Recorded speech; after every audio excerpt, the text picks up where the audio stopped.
In today's video, I'm going to teach you Guide with Google and Webflow. We'll start right from a fresh browser window. In the search bar, type Webflow and press Enter. On the results page, look for the official result that reads, Webflow, create a custom website. Visual Website Builder. Click that result. A quick tip here.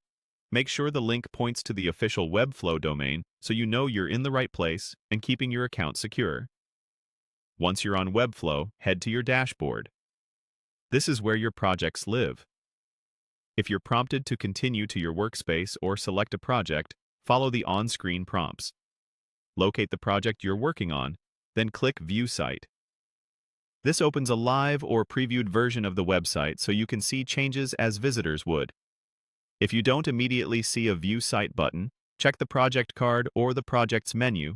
It's usually right there and may open in a new tab.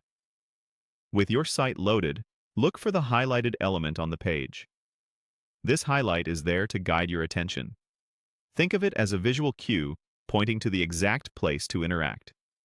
Click directly on that highlighted area to focus it. It could be a search bar, an input field, or another interactive element that's been emphasized to help you move forward. Next, type into the highlighted field. This step is all about entering the text that the page or tool expects. Type carefully so your query or entry is accurate, and if the interface suggests it, press Enter or Return to confirm.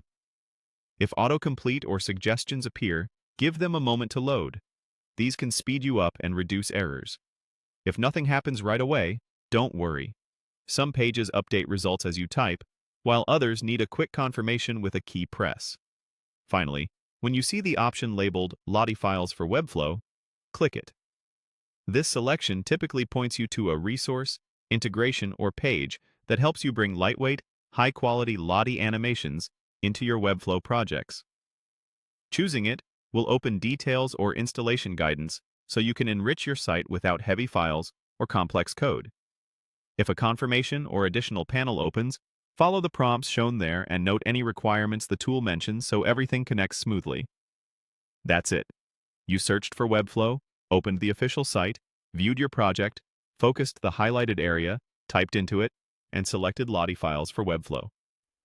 Repeating this flow a couple of times will make it second nature. Thanks for watching, and I'll see you in the next one.